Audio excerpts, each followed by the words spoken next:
우리가 구원의 그 조건이라는 말씀을 지난 시간에 우리에게 주셨는데요. 우리가 구원받을 조건 없습니다. 여러분에게 구원을 받을 만한 조건이 있나요? 하나 없습니다. 우리는 전적으로 타락을 했기 때문에요. 칼빈은 이 부분을 아주 정리를 잘했어요. 신학자인데요. 우리 인간은 전적으로 타락을 했기 때문에 절대로 구원받을 조건이 없습니다. 예레미야 17장 9절에 보시면 우리 인간은 만물보다 거짓됐어요. 그리고 심히 부패했어요. 완전히 썩어버렸습니다. 인간은 그렇게 완전 타락했습니다. 그래서 인간이 구원받을 수 있는 조건이 없습니다. 절대로 없기 때문에요.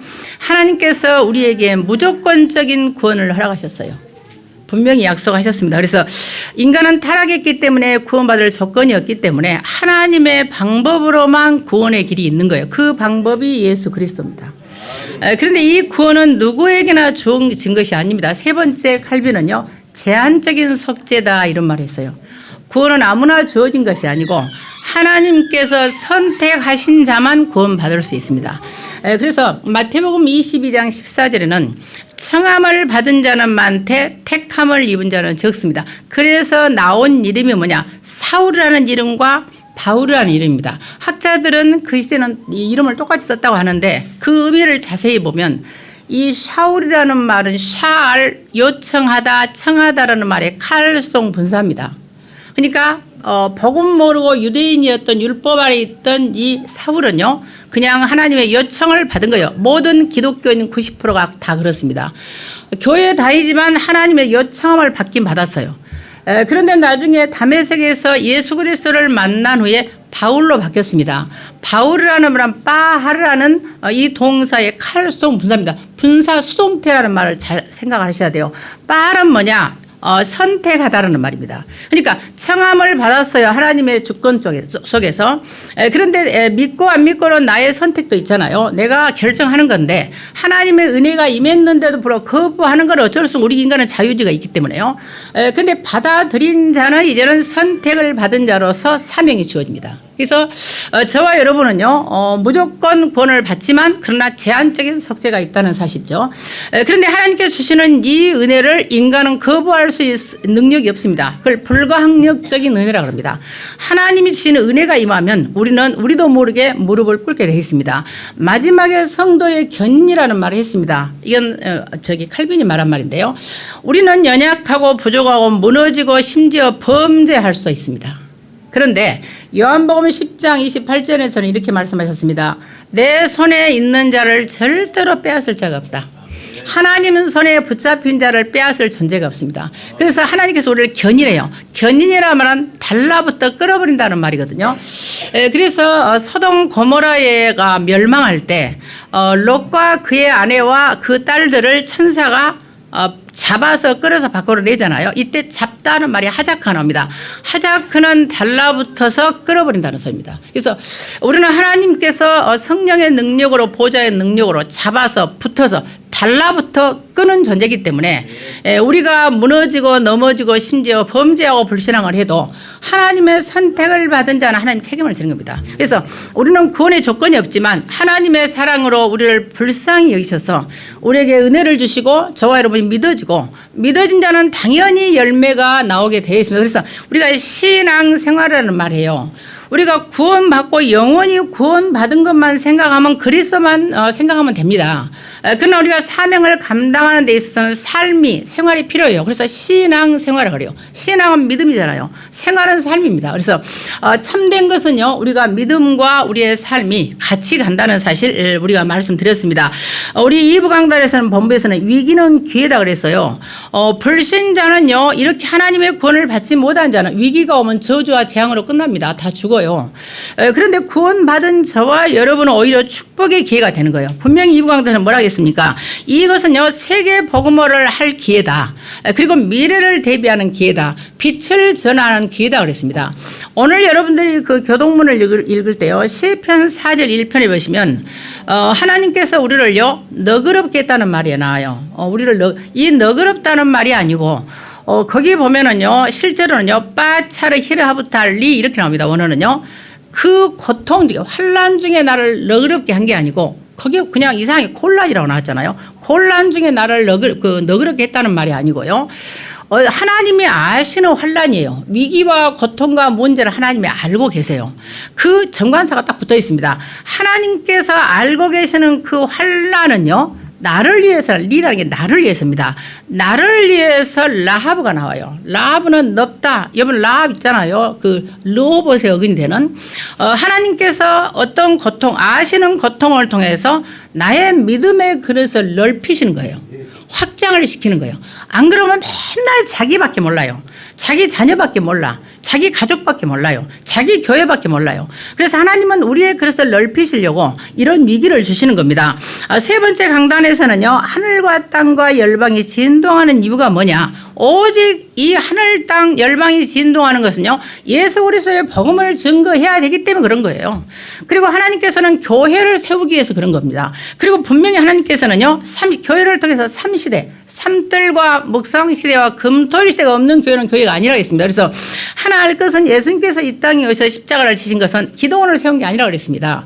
예수님께서 세운 것은 교회를 세우셨습니다. 그래서 교회를 어렵게 하는 자, 교회를 허무는 자를 하나님 용서한 적이 없었습니다. 그래서 오늘 우리가 하나님 앞에요, 여러분이 삼뜰이 있고 금토일시대를 통해서요, 묵상시대를 여는 그런 축복 여러분들이 회복되기를 예수 그리스도로 축원을 드리겠습니다. 그러면 오늘의 말씀은요, 구원의 비밀입니다. 자, 구원의 비밀은 저와 여러분이 가지고 있는데요.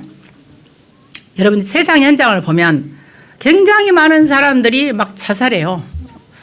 죽고 싶은 사람이 너무 많아. 특히나 봄에는 더 그렇습니다. 지금 뭐 봄 지났지만요. 우리나라가 OECD 국가에서요, 사실은 10 몇 년째 지금 계속 1위입니다. 중간에 한 번 1위가 아닌 계속해서 1등입니다. 자살률. 그리고 한 날 하루에요, 보통 38명 정도가 죽어갑니다. 학교 하나가 없어지니까 한 반이요. 이렇게 자살이 많고요. 거의가 뭔가 중독이 돼 있어요. 뭔가에 모르게 중독돼 있습니다. 그리고 정신병이며 마약이며 요즘엔 아주 급속도로 발전하고 있는데요. 왜 이런 일이 나는가요? 왜 이런 일이 증가가 되는가요? 그리고 의사도 많아요. 그런데 왜 의사들이 못 고치는 병이 생기냐는 거예요. 그러니까 사람들이요, 아프니까 여러분 라헬이 뭘 가지고 왔습니까? 아버지에 가서 도둑질에 가잖아요. 인장에 넣잖아요. 뭘 가져갑니까? 이 드라미 테라피입니다. 테라피는 여러분 우리가 치료란 라파 있죠. 라파. 치료하다는 치료의 주상이에요. 그러니까 우상이요. 조그만 우상입니다. 아플 때면 거기에 빈 거예요. 이런 우상을 숭배하고 점률을 치고 구설하는데도 왜 절대로 치유가 안 될까? 치유가 안 되는 게 왜 많을까? 우리가 기억하셔야 돼요. 어떤 우리 옛날에 여기서 정신문제 치유된 그 아들을 알잖아요. 천도제를 몇 번 지냈는데 처음에 좋아졌어요. 그러니까 아싸한 거야. 2달 만에 더 심해져 버렸어. 그래서 저희 교회 왔잖아요. 정신병원에서. 이런 일들이 있습니다. 그래서 결국은 완치가 됐잖아요. 지금 가정을 이루고 사는데 이처럼 인간은요, 해결이 안 되는 일 너무 많고 요즘에 살기가 얼마나 편해졌습니까? 좋은 시대잖아요. 그럼에도 불구하고 계속해서 영적 문제는 증가하고 있고 전 세계 정치, 경제, 문화를 봐도 강대국들이 약소국들을 압박한다니까. 솔직히 이런 말 뭐 트럼프가 듣겠습니까만은 트럼프 또라이잖아요. 자기 마음대로 하잖아. 막 자기 마음대로 관세 붙이고 이러잖아요. 그 또라이 한마디로. 이렇게요, 강대국의 약속을 압박을 하고 실제로 막 전쟁을 일으키잖아요. 왜 이런 일이 날까? 다 사단에게 잡혀있기 때문에 그렇습니다. 에베소 2장 1절에는요. 하나님을 떠난 인간, 영적으로 모든 공중 권세에 잡힌 인간은 살아있는 날 육신의 것이 날마다 죽을 일만 생깁니다. 그래서 창세기 2장 17절에는 선악을 알게 하는 나무의 실과를 먹지 말라 했어요. 먹는 날에는 반드시 죽을 것이라 했습니다. 자, 이때 반드시 죽을 것이라는 이 말은요, 옛날은 정령 죽으리라. 이거는 부정사와 미완료가 같이 떴습니다. 미완료 앞에 부정사를 뜨는 것은 굉장히 미완료를 그 단어를 강조하는 거예요. 죽다라는 말을. 이게 무트라는 말인데요. 무슨 말이냐면 저와 여러분이 하나님이 원치 않는 선과 악을 우리가 판단하잖아요. 우리 인간이 선악을 알 수 있습니까? 하나님의 기준인데요. 누구는 선하고 누구는 악하고 뭐가 범죄고 뭐가 아닌가 우리는 판별 못합니다. 근데 사람들은 정죄하고 판단하고 다 하잖아요.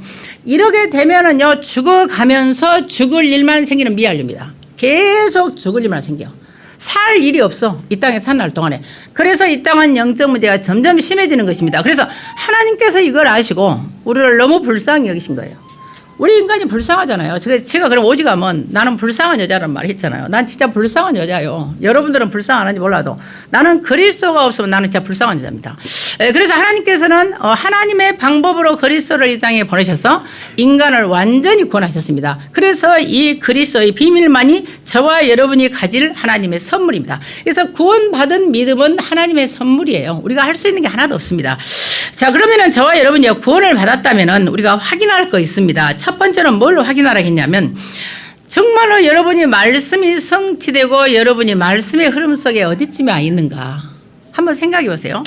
만약에 여러분들이 강단 말씀이나 훈련 메시지를 통해서 은혜를 받지 못하고 내가 말씀이 안 들리고 예배를 놓치거나 예배를 승리할 수 없다면 이거를 인정할 때 기도가 시작돼야 됩니다. 이거를 인정을 안 해버리면 우리는 미래가 없어요. 근데 나는 진짜 이상하다. 예배를 드는데 왜 메시지가 이해가 안 되고 안 들리고 놓치고 깨달았지 않을까. 그런데 그럴수록 붙어 있어야 가능한 거예요. 계속. 왜 우리가 음식을 배워도 여러분 보통 음식 먹을 때요. 맛있잖아. 그럼 내가 배우고 싶어 하잖아. 배우고 싶어서 그 사람이 말을 해주면 내가 그대로 해요. 그 맛이 나오던가요? 안 나와요. 계속해서 그 사람과 같이 일을 해야 돼. 계속 붙어 있어야 돼. 그러면 어느 날 배워집니다. 그래서 말씀도요, 이해 안 돼요. 솔직히 처음에. 더구나 다락방 메시지는 용어도 엄청 새로운 용어가 막 계속 바뀌잖아. 그렇지만 내용은 똑같아요. 이 용어가 바뀔 뿐이지. 그래도 내용은 같지만은 일단 이해가 안 돼. 제가 지금도 기억나는 게 있다니까. 뭐 레버러지 나올 때가 있었어, 한참. 또 위탁 전도라는 말이 나올 때 막 사모님들이 나한테 전화하고 막 성질을 냈다니까. 도대체 다락방은요, 왜 용어를 이렇게 많이 만들어내는지 모르겠다고. 다락방에 붙어 있으라는 건지 나가라는지 알 수가 없다고. 알도 못한 단어를 막 한다고 이러더라고요. 그래서 사모님 붙어 있으셔. 붙어 있다 보면 어느 날 알아지지. 근데 노래를 했다니까. 붙어 있으라 했다니까. 그래서 이처럼 저와 여러분이 처음부터 다 하는 게 아닙니다. 나를 인정하셔야 돼. 내가 진짜 말씀이 제대로 깨달아지는가? 정말로 내가 말씀의 흐름을 타고 있는가? 내가 알고 여러분이 하나님 앞에 인정하고 확인하고 기도해야 미래가 있는 거예요. 두 번째로는 나는 지금 기도가 되고 있는가? 기도가 된다면 어느 정도의 응답 속에 있는가? 여러분 기도가 됩니까? 혹시 기도가 안 되거나 아니면 기도를 안 하고 있는 건 아닐까요? 아니면 기도를 했는데 하나님이 원하는 기도가 아니다 보니까 응답이 안 되고 있는 거 아닐까요? 이거 우리가 확인해야 됩니다.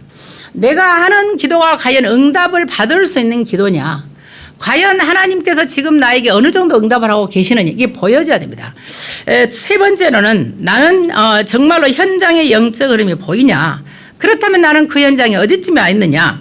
만약에요, 현장의 영적 문제가 안 보이고 현장의 영적 흐름을 내가 놓치고 여러분들이 현장에 영적인 영향을 줄 수 없다면 그걸 인정하고 내가 기도를 시작해야 돼요. 그래야 미래가 있다니까요. 그래서 우리가 나는 다 된다고 생각하면 착각입니다. 된다고 생각하면은 성경적인 하나님의 응답이 나와야죠. 황제를 살리는 황제의 응답이 나와야 정상 아닙니까? 근데 솔직히 말해서 우리가 세계 선교를 할 때 힘이 없잖아요. 이거는 안 되고 있기 때문에 그럽니다. 그래서 인정을 하시라 그 말이에요. 인정을 안 하고 자꾸 내가 된다고 생각하고 내가 이 정도면 되지 않아. 이러면은 착각인 겁니다. 그래서 하나님의 완전한 인도를 여러분들이 보기를 바라고, 네 번째로는요, 세계복음화를 위한 전도와 선교의 흐름 속에서 나는 어디쯤 와 있는가. 우리는 세계 선교를 해요. 세계복음화 말을 해. 2, 3주 5천 정도를 말해. 그리고 정말로 내가 빛의 경제, 성경적인 랩넌트 경제를 말해. 그럼 여러분 성경 경제 받았어요? 랩넌트 경제 받았어요? 빛의 경제 있어요? 아니잖아요. 그래서 저와 여러분의 삶의 방향과 목표가 세계복음화를 위해서는 놓치고 있다는 걸 보여줘야 됩니다. 나는 지금 내 발등에 떨어있는 의식주 문제가 급하거나 이게 보여져야 돼. 그래서 하나님 나를 정말로 하나님이 원하시는 방향과 목표를 향해서 내가 기도할 수 있는 나를 도와. 이런 기도가 필요합니다. 그래서 오늘 여러분들이 이 현장을 보면서요, 정말로 확인하고 내가 보여지고 인정되면 내가 갱신이 돼요. 그리고 새로운 기도가 시작돼. 근데 이걸 내가 인정을 안 하면은요, 계속 그 상태에 머물러 있습니다. 머물러 있으면 어떤 상태가 있는가를 좀 여러분들이 생각을 하셔야 되겠죠. 그래서 본론입니다. 은혜의 경륜을 따라 계시의 비밀을 우리에게 알게 하셨습니다. 은혜라는 것은 카리스입니다. 이거는 동사가 되면 카리조마이라는 뜻인데요. 은혜의 동사어근 카리조마이는 공짜로 얻다 이런 뜻입니다. 공짜로 받다. 자, 공짜로 받았지만 값을 측량을 못하니까 공짜로 준 거예요. 그래서 기도하셔야 돼요, 여러분들이요. 어떤 거지가 있었어요. 거지가 있는데 왕의 행차가 지나가는데 왕이 보니까 우리나라에 저런 거지가 있었냐. 너무 안타깝다. 그래서 왕의 반지를 뽑아서 거지에게 준 거예요. 근데 거지가 그냥 공짜로 준 거잖아. 그럼 받으면 되잖아. 근데 너무 황송해. 인간이 너무 좋아. 그래서 내가 임금님 제가 가서 씻고 오겠습니다. 이 더러운 옷으로 어찌 받겠습니까? 씻으러 간 사이에 왕의 행차는 지나가지요. 그래서 우리는 우리 모습 그대로 하나님의 은혜를 내가 받아들이면 돼요. 거저주는 은혜를 여러분들이 감사로 받으시기를 바라고요. 경륜이라는 말을 설명하겠습니다. 경륜이라는 말이 굉장히 어렵지요. 자, 경륜이란 이 오이코노미아 그래요. 오이코스라는 것은 집입니다. 노미아라는 것은 법이라는 노모스와 같은 어근에서 옵니다. 그래서 이 노모스라는 이 집을 다스리는 법이에요. 그리고 이 노모스라는 이 단어는요, 네모이라는 동사에서요. 동사가 되면 관리하다. 그러니까 집을 관리하는 법을 말합니다. 어근 단어 자체의 원뜻은요. 그래서 이걸 설명하자면 조직적으로 어떤 계획을 가지고 내가 한 단체와 어떤 조직을 다스린 걸 말합니다. 이거를 경륜이라고 그래요. 그런데 이걸 문자적으로만 해석을 한다면 집안을 관리하는 법칙입니다. 그래서 우리가 보통 학교를 가면은 반에 가면 급훈이라는 게 있어요. 학교는 교훈이라는 게 있잖아. 다 그런 게 있잖아요. 이처럼 어떤 단체를 집을 다스리는 법을 말하고요. 영적인 의미는 뭐냐? 하나님께서 우주 만물을 만드셨지 않습니까? 그래서 하나님이 만드신 우주 만물을 다스리는 말하자면 하나님의 어떤 능력을 말합니다. 하나님의 의도요, 하나님의 경영을 말해요. 하나님이 경영하는 법이 있다니까요. 우주 만물을 하나님 만드셨잖아요. 이 하나님 만드신 이 우주를 다스리는 경영의 법칙이 있습니다. 이걸 경륜이라고 합니다. 결과적으로는 어떻습니까? 하나님께서 어떤 하나님의 의도, 하나님의 경륜에 의해서 나를 선택하시고 나를 부르시고 나를 구원하신 거예요. 하나님의 계획이 있어. 어떤 계획입니까? 우주 만물의 온 천하 만민에게 복음을 전가하라고. 여러분 잘 먹고 잘 살아 보는 거 아니라니까요. 저와 여러분이 가진 이 복음을 온 천하 만민에게 전하도록 우리를 부르신 거예요. 이게 하나님의 구속에 대한 경륜입니다. 자, 그러면 계시는 뭐냐? 계시라는 것은요, 아포칼립시스라는 말합니다. 아포는 위로부터, 칼리프시스라는 것은요, 칼립시스에서 이 칼리프터라는 동사에서 나오는데요. 동사는 덮다 이런 뜻입니다. 수건으로 뭔가 덮어졌어. 안 보여. 근데 위에 계신 보좌의 능력으로 하나님 수건을 딱 벗겨내는 걸 계시라고 합니다. 그래서 위에 계신 하나님께서 성령의 감동으로 벗겨내줘야 우리가 하나님 말씀을 아는 거예요. 인간의 방법으로 성경을 해석하면 안 됩니다. 그래서 항상 기도하셔야 돼요. 여러분 제 서재 와보셨을 거예요. 제 서재에 강해 설교 하나 있던가요? 없어요. 저는 제 서재에는 설교집 하나 없습니다. 왜 없냐? 그분들은 그분들대로 설교를 하나님 앞에 받아서 한 것이고, 나는 나의 방법으로 하나님 주시는 말씀을 전해야 되기 때문에 저는 남의 설교집, 남의 강요 설교를 보질 않습니다. 왜냐하면 제가 그분들의 설교는 그분들에게 주는 은혜잖아요. 나는 나에게 주는 은혜잖아요. 그래서 하나님 앞에 여러분들이요, 하나님 주시는 성령의 감동으로 하나님의 깨달음을 준다는 이게 계십니다. 그래서 인간은 함부로요 복음의 비밀을 아는 게 아닙니다. 하나님께서 알게 하셔야 된다는 사실입니다. 마지막에 비밀이라는 단어가 나오죠. 비밀은 미스테리온이라는 말인데 여기서 미스테리가 나옵니다. 이 미스테리온이라는 것은 어떤 단체에 속했거나 특별한 특정한 사람만 알 수 있는 걸 말해요. 아무나 아는 게 아닙니다. 자, 그런데 중요한 것은요, 결국 비밀 중에 비밀이 뭔지 아세요? 자, 하나님의 경륜의 비밀은 뭐라고 생각하세요? 성경을 보면 압니다. 골로새서 1장 27절에는 뭐라고 나왔냐면 이 비밀은 너희 안에 계신 그리스도가 비밀이다 그랬습니다. 골로새 2장 2절에는 하나님의 비밀이 뭐냐? 그리스도. 2장 3절에는 그 그리스도 안에 모든 지혜와 지식과 보화가 감춰져 있어요. 그러면 내가 지혜와 지식과 보화가 아직도 내게 안 온다는 것은 내가 알고 있지만 머리로 알지만 그리스도를 정확히 모른다는 말입니다. 귀신들도 예수 그리스도를 안다니까요. 그래서 여러분이 머리로 나의 왕, 나의 선자, 나의 제사장을 머리로 아는 게 아니에요. 내 온 영혼과 정신과 마음과 생각을 바쳐서 오직 예수 그리스도가 아니고서는 절대로 사단을 이길 수 없구나. 사단을 이기신 참된 이 왕이 발견돼야 돼요. 진짜 내가 지금 마음이 아프고 뭔가 불편하고 뭔가 염려되고 이게 다 귀신 역사구나. 내가 그리스도를 붙잡아야 되거나 이게 되어야 된다는 말이죠. 근데 여러분 노력하려고 하잖아. 노력이 하고 됩니까? 내 생각을요. 인간에게 있는 저주와 재앙과 죄 문제와 이 운명과 사주팔자는 절대로 인간이 해결을 못하거든요. 이거를 해결하신 분은 유일한 예수 그리스도의 제사장적인 참된 제사장이라는 거죠. 이걸 내가 완전히 알아야 돼. 그래서 여러분에게 있는 모든 죄와 죄성과 이 모든 것은요, 예수 그리스도 안에서 해결했다는 거죠. 지옥 배경을 천국 배경으로 바꿉니까? 지옥 배경을 천국 배경으로 바꿔서 하나님을 만나는 유일한 길이 뭐냐? 참 선자의 비밀이라니까요. 그래서 이 그리스도의 비밀을 놓치고서는 절대로 안 돼. 그래서 바울은 지금 이 에베소서는 이게요, 옥중서신이라고 그러잖아요. 감옥에 들어가서 지금 편지인데 에베소 교회에. 에베소 교회 감옥에 들어간 이 바울의 상황이 어땠을 거라고 생각합니까? 육신적으로는 감옥에 갇혔는데 편했겠어요? 그런데 하나도 불편하지 않았어요. 왜? 비밀을 가지고 있었어요. 바울이 감옥에 들어가니까 수많은 제자들이 다 떠났습니다. 예수님을 따랐던 수많은 제자와 군중들은요, 예수님께서 십자가 죽으시니까 다 떠났습니다. 잘 아시잖아요. 그런데 바울은 꼼짝도 하지 않았어요. 왜? 그리스도의 비밀을 알고 있었어요. 바울이 감옥에 들어간 사이에 절대로 꼼짝하지 않은 제자들이 또 있었습니다. 왜? 그리스도의 비밀을 가진 자들. 그래서 저와 여러분이 어떤 경우에도 저는요, 똑똑하고 잘나고 인격이 훌륭한 목사님을 통해서 나는 그리스도의 비밀을 배운 게 아니잖아요.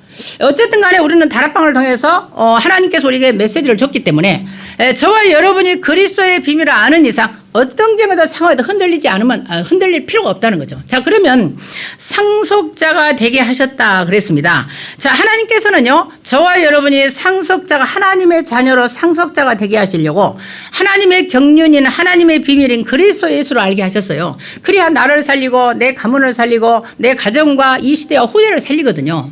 당연한 거예요. 그런데 상속자면 상속자다운 그리스도의 힘이 있어야 되는데 그리스도의 힘을 놓쳐버리면요, 누가 된지 아세요? 제가 금요일 날은 저는 어디죠? 거기가 그 영월 옆에 제천이 아니지. 나 갑자기 기억도 안 나는데 영월 옆에 그 청룡포 있잖아요. 왕사남에 나오는 그 단종이 갇혔던 그 유배지.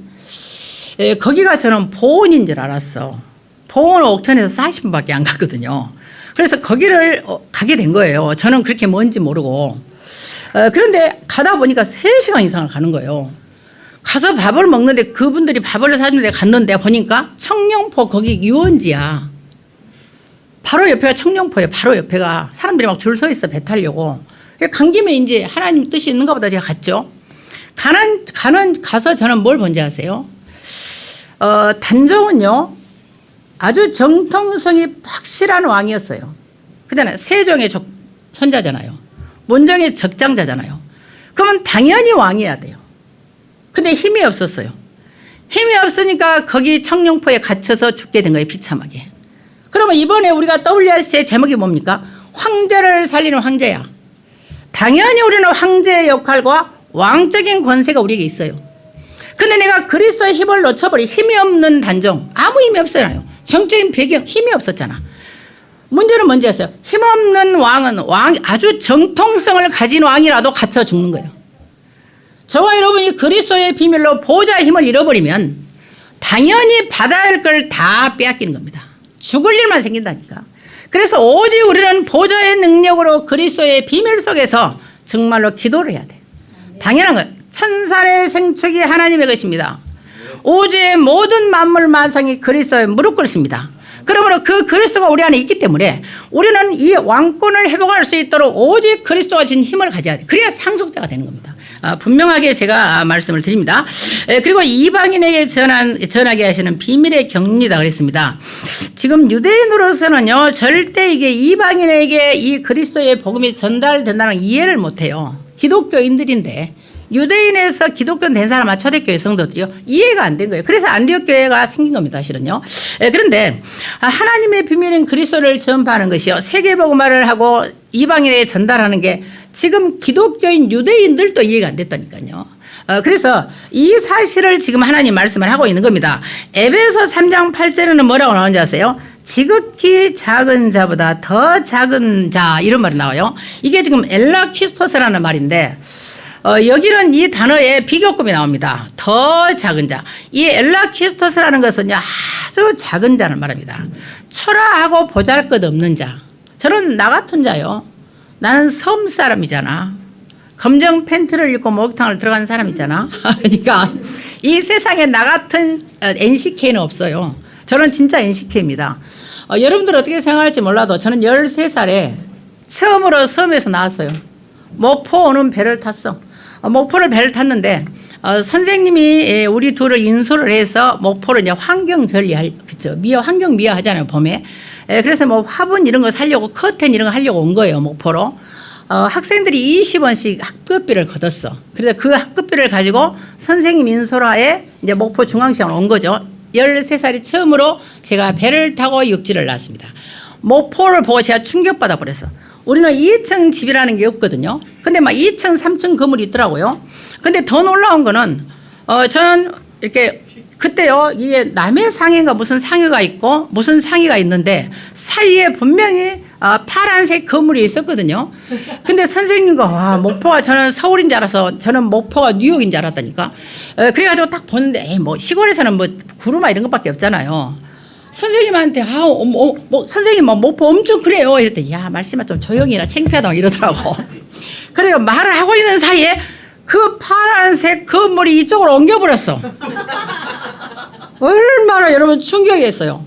어머 세상에 이게 무슨 일이야. 왜 건물이 이동을 하지? 그게 버스라는 거였어. 태어나서 버스를 처음 봤거든요. 그러니까 제가 얼마나 놀랐겠어요. 그러니까 그때 버스가 아마 버스비가 10원도 안 됐을 거야. 옛날 돈 10원도. 그래서 이제 그 버스를 타려고 보니까 우리 집에 가는 버스가 없어. 내가 언니 할머니 집으로 가려는데요. 없으니까 제가 저렇게 큰 버스가 10원이면 택시는 더 싸겠지 하고 택시를 탔다. 택시를 타야 돈을 더 달라는 거야.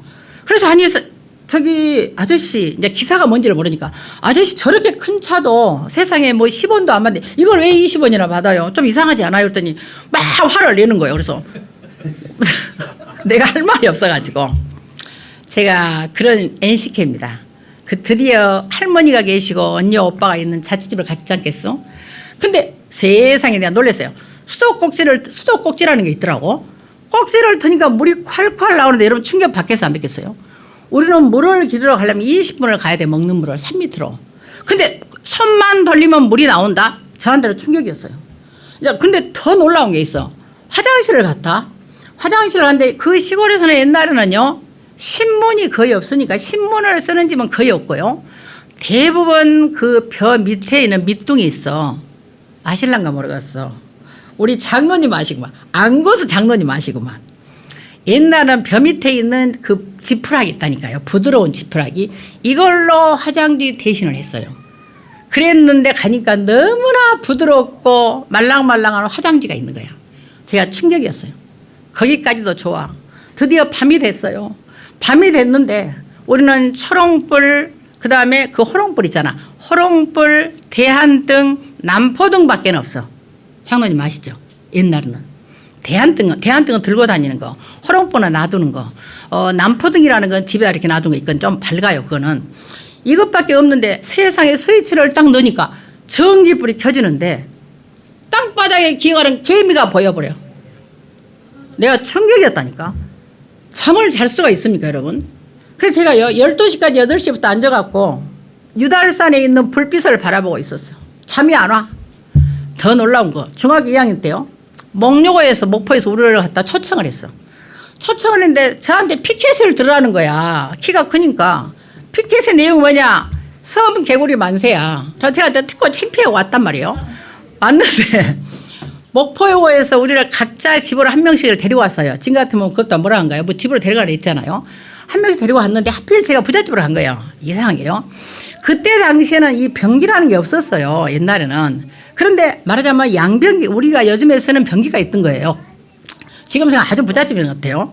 근데 양변기 아니고 이게 좌변기니까 제가 좌변기를 본 적이 있습니까?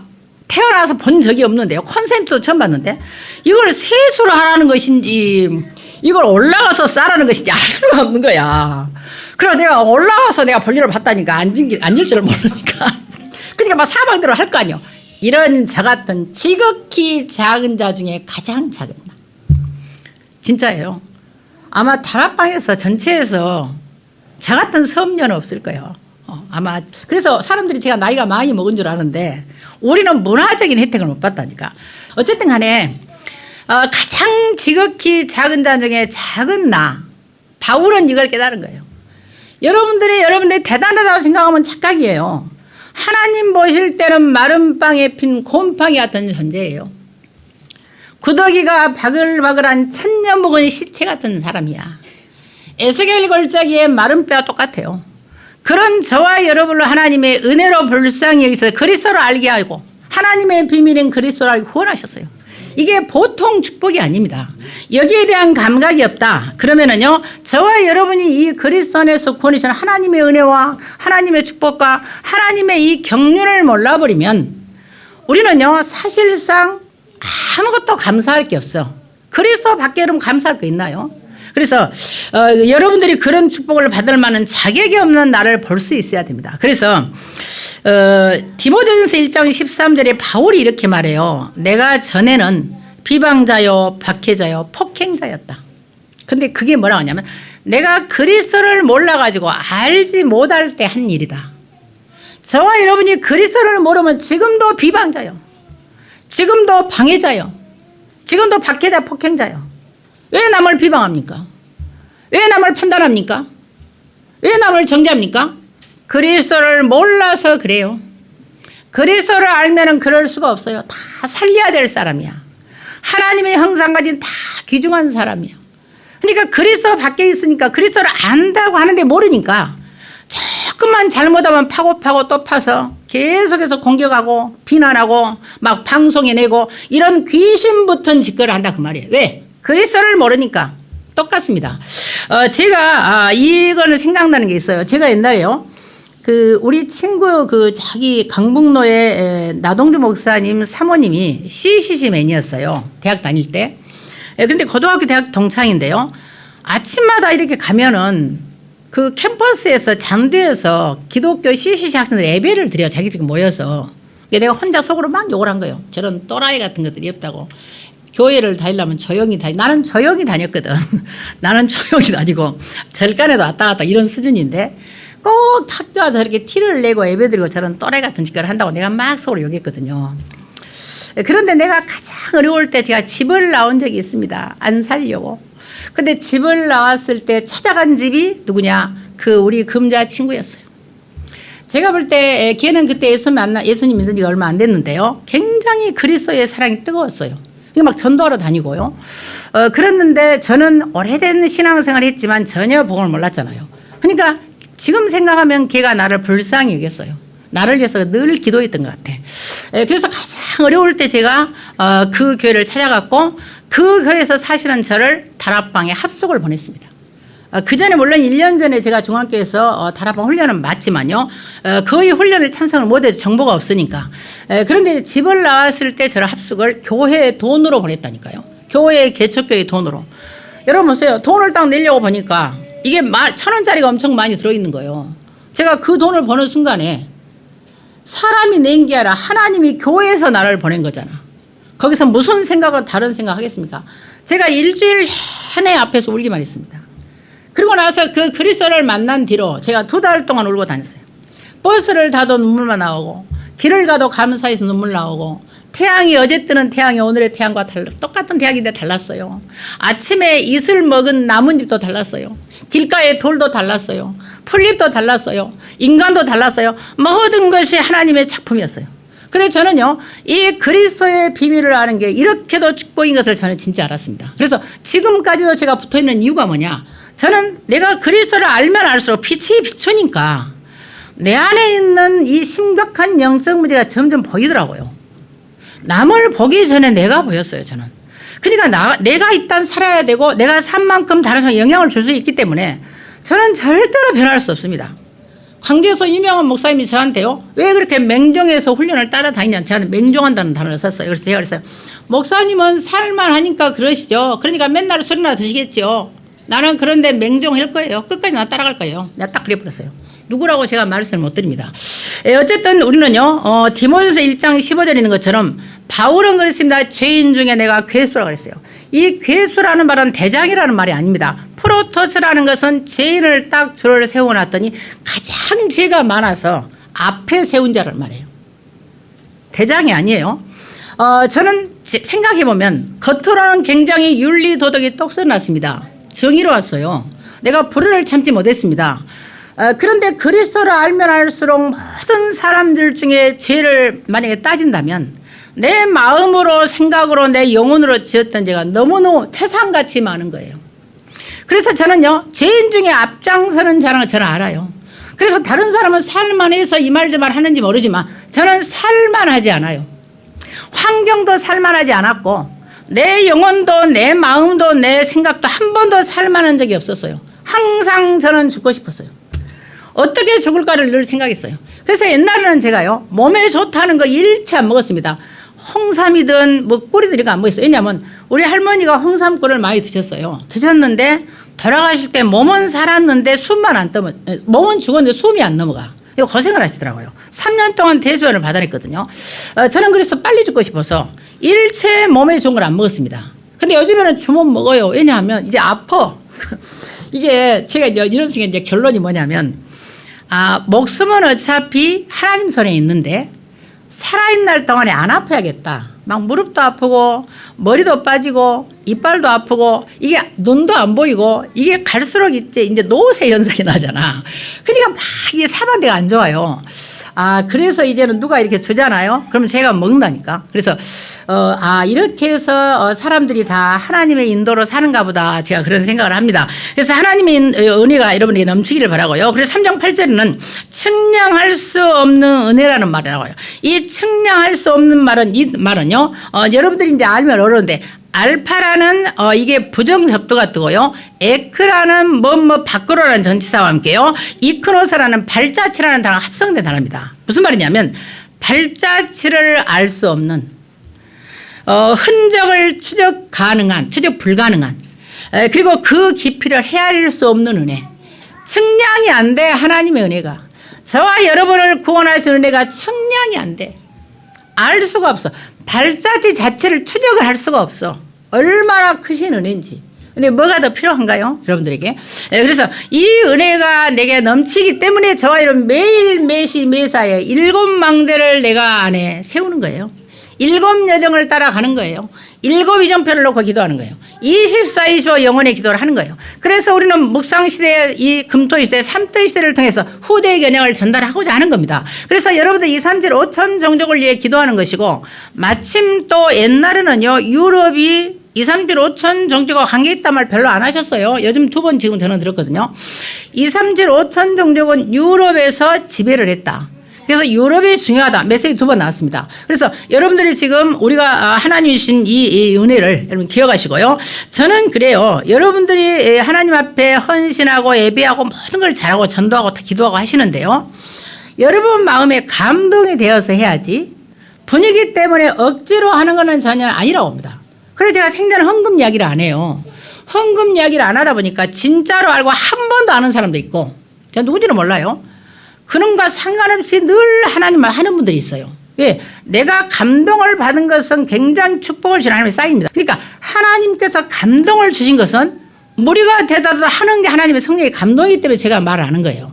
여러분들, 제가 헌금에 대해서는 제지세미나 때를 막 함부로 해버리잖아요. 제지세미나 가서는 어차피 2판 4판이잖아. 그러니까 막 하고 와요. 근데 우리 교인들한테 제가 일치 안 하는 이유가 뭐냐? 여러분들은 적어도 메시지를 듣고 그리스도의 비밀을 알기 때문에 나는 여러분들이 하나님께서 할 걸로 확신을 하고 하나님의 인도받기를 소원해요. 여러분이 하나님이신 응답을 받아야지. 어떤 경우는 여러분 보세요. 임직할 때요. 막 돈 정해하고 우리 교회 한 번이라고 그런 데 있습니까? 여러분 건축할 때 제가 얼마나 건축금을 강조한 데 있습니까? 이상하죠. 건축원금을 제가 강조한 데 없는데 여러분들 스스로 했고, 임직도 돈 얼마 내라는 소리 제가 안 했어요. 본인들이 다 알아서 했고, 우리는 임직할 때 헌금 안 내도 임직을 준다니까. 그러니까 잘 아셔야 돼요. 여러분이 감동을 받은 게 하나님 받으시는 헌금이지 감동하지 않는데 분위기 때문에 억지로 하는 것은 저는 하나님과 상관없다고 생각합니다. 그래서 반드시 모든 것을 기도 속에서 하나님의 인도받고 하나님의 감동으로 여러분들이 인도받는 사역이 있기를 예수 그리스도는 축원을 드리겠습니다. 그래서 중직자 사람인을 통해서요, 대로가 열려야만 2, 3질 5천 종족을 살릴 수가 있습니다. 분명히. 그래서 300%의 응답을 받아서 야곱처럼 오직 성령의 충만을 받는 것이 300%라 그랬어요. 첫 번째는요. 그리고 보호자와 하나님 나라와 하나님 나라 일이 이루어지는 게 300%가 있습니다. 분명히요, 전문성, 현장성, 미래성이 다 300%가 있습니다. 그래서 300%가 뭐냐? 이번에 우리 산업성교를 통해서 말씀을 주셨죠. 렘넌트들에게 가장 먼저 뭐가 만들어져야 되느냐? 복음의 망대가 세워져야 한다 그랬어요. 그래서 여러분들이요, 복음의 말씀을 듣고 기도할 때 우리의 뇌에 각인되고 영혼에 각인되고 보호자의 영혼이 각인되는데, 여기서 중요한 말이 있어요. 당연히 말씀 듣고 기도가 되고 전도와 선교를 위해 사는 사람이야 뇌와 영혼의 보호자에 각인되겠지만, 반대 말을 했다니까요.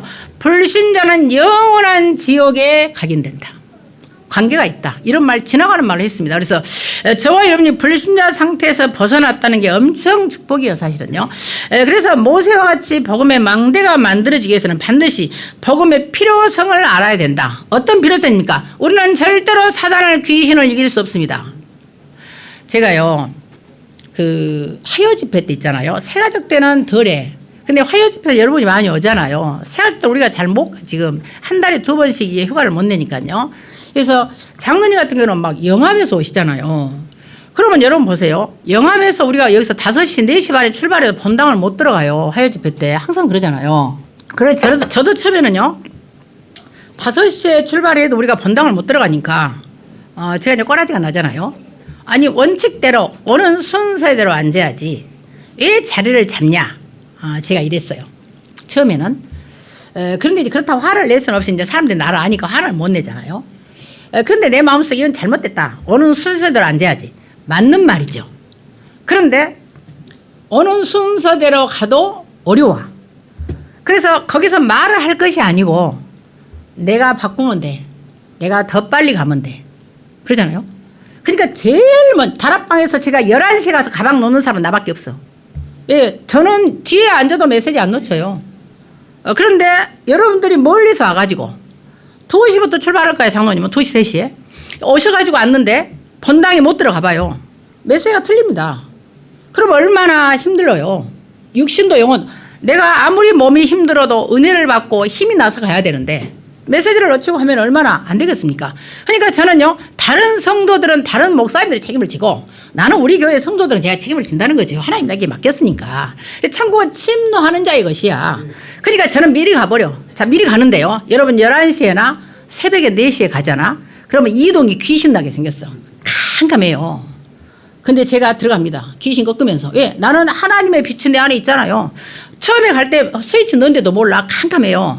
그러고 나서 그 강사단, 강사실 있는 데부터 스위치가 있습니다. 그러면 그 안에는 얼마나 깜깜하겠어요. 근데 하나도 안 무서워. 왜냐하면 나는 빛이잖아. 내가 가는 곳에 어둠이 물러가잖아. 그래서 인간은요, 그리스도가 아니면서는 절대로 사단을 이길 수 없습니다. 그래서 저와 여러분이요, 예수 그리스도 이름만이 필요한 것이고, 여러분 죄를 이길 수 있습니까? 맨 생각하는 거 죄인데요. 하는 것마다 죄야. 모든 것이. 이게 우리가 기도 안 하면요, 성도를 또 꼴보기 싫다니까. 여러분 기도하면 나도 꼴보기 싫어져 다. 근데 기도하면 막 빛나. 모든 사람이 하나님 형상이야. 그래서 저와 여러분이 저주와 재앙을 완전히 결하신 그리스도가 필요한 거예요. 저와 여러분이 하나님 만나요. 감히 하나님은 죄 있는 인간 못 봐요. 하박국서 2장 13절에 나오잖아. 하나님의 눈은 정결하심으로 차마 죄인을 보지 못합니다. 그런데 하나님께서는 저와 여러분을 만나셔. 뭘로? 그리스도께서 선지자로 제 문제를 해결하셨거든. 그래서 하나님 만나는 길을 여신 겁니다. 그래서 복음이 절대적으로는 필요하기 때문에요. 이런 것을 이길 힘이 없어 우리는요. 복음의 내용은 뭡니까? 복음의 비밀은 그리스도가 내용이라 있습니다. 그래서 참된 왕, 참된 선지자, 참된 제사장이 참된 복음의 내용입니다. 세 번째로는요. 복음으로 세계에 복음화를 해야만 재앙이 무너져요. 그래야만 여러분들이 결과가 어떠냐? 열매가 뭐냐? 한 사람이 나와. 지속할 수 있는 열매 한 사람. 그래서 여러분이 복음 운동을 할 수 있는 지속할 제자 한 명만 남기면 여러분 인생 끝난 거예요, 사실은요. 그래서 하나님의 큰 응답이 여러분을 통해서 일어나기를 바라고요.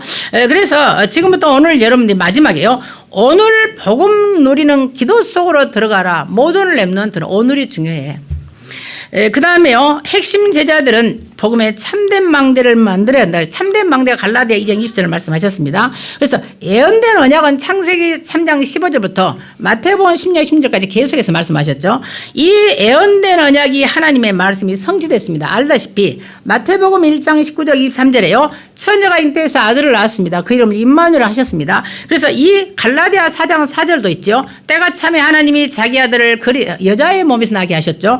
이렇게 성취된 말씀을 확인함으로써 아무도 빼앗아갈 수 없는 하나님의 망대를 내 안에, 여러분이 고린도후서 5장 17절은 새로운 피조물이에요. 이전 것은 지나갔어요. 보라 우는 새 것이 되었습니다. 갈라디아 2장 20절에는요. 우리가 그리스도와 함께 십자가에 못 박혀 완료 수송체, 완전히 수송태로 하나님에 의해서 못이 박혀졌어요. 그래서 상관이 없는 것이고요. 빌립보 3장 8절 21절에 있는 것처럼 이 세상의 모든 것이 배설물이야. 배설물이 똥오물입니다. 근데 우리는 똥오물을 위해서 계속 기도한다니까. 그래서 지금부터요, 여러분이 그리스도 안에 있는 이 참된 복음의 비밀을 깨달아 버리면 그런 것은 때가 되면 다 따라오는 것이라는 사실을 잘 아시죠. 그래서 우리가 할 거는 뭡니까? 하나님의 망대가 내 안에 세워진 자는 3층천의 비밀을 내가 누리는 거예요. 고린도후서 12장 1절과 10절이요. 새 하늘로 휴거돼 버려. 그냥 순간 휴거된다니까요. 그리고 데살로니가 4절 5절 16절부터 우리는 항상 기뻐할 수 있습니다. 쉬지 않고 기도할 수 있습니다. 범사에 감사할 수 있습니다. 이 쉬지 않고 기도한다는 이 말은요, 바닷속에 말하는 시면을 말합니다. 바닷속 깊은 음부에 들어갈지라도 기도를 쉬지 말라는 겁니다. 그래서 어떤 경우에 여러분들이 기도만 할 수 있으면 하나님의 계획을 이룬다는 사실, 우리는 하나님의 말씀을 받았습니다. 그래서 그러므로 성령의 충만함을 받는 300%를 준비할 수 있도록 지금부터 기도하시면 되겠습니다. 흩어진 모든 제자들은 표현을요, 남은 자를 복음을 가진 남은 자예요. 이 시대에 복음 가진 자가 없잖아요. 어둠 속에 있거든. 목사님들도 제가 보니까요, 예수 그리스도를 저한테 설명해보라고 그러거든요. 한 명도 못했어요. 제가 지금 다락방 내 3년 될 거예요. 그런데 어느 누구도 저한테 목사님이건 현장의 장로님이건 집사님이건 우리 친구들 권사 장로가 많습니다. 우리 고향 친구들이요. 그래서 한 번씩 가서 물어봐요. 제가 너 나한테 그리스도 말해봐. 내가 어떻게 그리스도를 말하는데 이랬다니까요. 우리 친구 목사도 그랬다니까. 우리 친구 목사도요, 내가 어떻게 그리스도를 말한대? 그렇잖아요. 그러니까 이처럼 사람들이요, 이 복음의 내용인 그리스도를 몰라. 근데 그리스도의 복음을 아는 자가 남은 자예요. 우리가 남은 자입니다. 그리고 그 가진 복음을 내가 날마다 누리는 거예요. 누린다는 말이 뭐냐? 에코입니다. 소유하다, 가지다. 가진 자가 누리는 거예요. 우리는 누린다고 하니까 막 어떤 분들이 옛날에 초창기에 진짜 웃기지도 않더라고. 어떤 분들이 막 쇼핑하고요, 빚을 내서 막 쇼핑하고 막 뭐 명품을 사는 게 누린다고 하고 돌아다니다. 그거는 귀신 들린 거예요. 누린다는 것은 복음을 내가, 그리스도를 내가 가진 자가 누리는 거잖아요. 돈을 가진 자가 돈을 쓰고 누리잖아. 돈도 없는데 명품 사는 게 누리는 거예요. 빚내가지고. 그건 누리는 것이 아니죠. 그래서 우리는 그리스도를 알기 때문에 내가 그리스도를 날마다 나의 왕, 나의 선자, 나의 제사장을 늘 내가 고백하고 내가 정말로 가지고 소유하고 전달하면 이걸 누린 것이라고 할 수 있습니다. 그래서 복음을 아는 남을 자, 복음을 알고 있죠. 알고 있다는 건 전할 수 있다는 말이거든요. 그래서 남을 자는 복음 속에 살 수 있는 남길 자를 남기는 거예요. 렘넌트를요. 앞으로 복음 속에 살도록 이런 응답이 저와 여러분을 통해서 정말로 일어나기를. 그래서 9월의 비밀 중에 비밀은 뭐냐? 모든 비밀은 그리스도로 지향입니다. 단 하나, 오직 그리스도가 하나님의 비밀이고 여러분 안에 계신 그 그리스도가 진짜 하나님의 중요한 비밀이라는 사실을 기억하셔서 오늘 그 비밀을 가진 상속자로서 이걸 이방인 전 세계 땅끝까지 증가하는 전도의 열매가 여러분을 통해서 계속되기를 예수 그리스도로 축원을 드리겠습니다. 살아계신 아버지 하나님 감사를 드립니다. 오늘 하나님께서 우리에게 정말로 구원할 수 없는 인생이지만 무조건적인 하나님의 은혜로 오늘 구원하시고 이 구원의 비밀인 그리스도의 비밀을 가지고 하나님 자녀되는 상속자로서 땅끝까지 모든 민족에게 만민에게 복음을 증거할 수 있도록 우리를 사용하심을 너무나 감사를 드리며 이를 위해서 우리 안에 먼저 복음의 참된 망대가 세워지게 하시고 우리 후대에게 이 망대를 전달하여 이 땅에 2, 3, 7, 5천 종족을 살리고 세계복음화의 사명을 완벽하게 감당할 수 있도록 주께서 보좌의 능력으로 함께하여 주시옵소서. 아버지께서 함께 하실 걸 믿사오며 예수 그리스도의 이름으로 기도하옵나이다. 아멘.